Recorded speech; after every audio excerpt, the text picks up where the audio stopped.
Ladies and gentlemen, how you guys doing? You guys good? Boy, thank you for tuning in, man. It's been a crazy day, but I'm happy that the week is over. Thank you for tuning in and welcome back once again to the channel. And it's always a pleasure for me to stop by and then we discuss on different topics affecting the continent of Africa. And if this is your first time seeing this face, we are proudly Motherland on this platform. We react to everything Motherland. You feel me? Music, entertainment, politics, and social issues. You feel me? And I want us to talk about the recent ultimatum handed to the ambassador of Sweden in Mali. Yes, you guys know Mali by now if you've been following the news in the Sahel region. But before we do that, please do not forget to be part of the family. Come on, man. We together. I mean, do subscribe. I mean, now we're not gonna waste a whole lot of time. Let's talk about this. So yes, let's talk about the Republic of Mali. And Mali has been under a military junta for a couple of months now, years now. And after overthrowing and taking over suspected leader who wasn't trying to fix the issues of the civilians in Mali, and we call him Essimi Goitza, and he's a military man, and he has been doing all he can to ensure that the views and the interests of the Malian are put in front. Now he is falling out of touch with former colonial master France, who was in Mali for its own benefits and not for the benefits of the citizens of that beautiful country. Now, recently Mali joined the Alliance of Sahel, the AES, a regional bloc that was created with Burkina Faso, the Republic of Niger, and the Republic of Mali.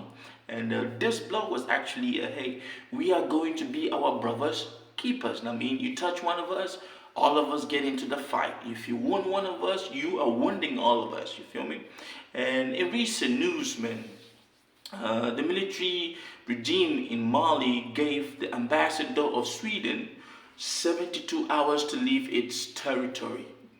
Now you might have asked, but what were they still doing in Mali after Mali had kicked off colonial master France from its territory, and knowing rightfully well that these European countries, they always bond together regardless of what you do to one European country, the others always carry it like, no, it's their business. It's like all for one for all. And I would say this move wasn't really unexpected because as time went on, some of us knew that once you drive one European country from a territory, it's obvious that every other European country will want to take sides. Now, what is the reason for this 72 hours? Ladies and gentlemen, recently a minister in Sweden came out and he made a statement which is they are going to stop giving Mali the aid that they promised to be giving because Mali is in support of Russia. Now, ladies and gentlemen, that might really sound absurd because it is weird that these European allies and these European countries, they always stick together with their own on issues that really do not even matter. But because the US and its European allies do not like Russia, like they call Putin the arch enemy, they would like to sanction any person that is in close proximity with Russia. And we all know that in the Sahel region recently, man, there was an attack on Russian on elements in Mali, and we all know that this was orchestrated by Ukraine because Ukraine came out and said yes, they took that attack. Now, ladies and gentlemen, how does Mali play in? Why would you try to sanction Mali because you hate Russia? Why is it that Mali's close proximity with Russia is such an issue and you claim But like the minister in Sweden said, that Russia is actually propagating this war in Ukraine and killing civilians and doing and so on and blah blah blah blah blah.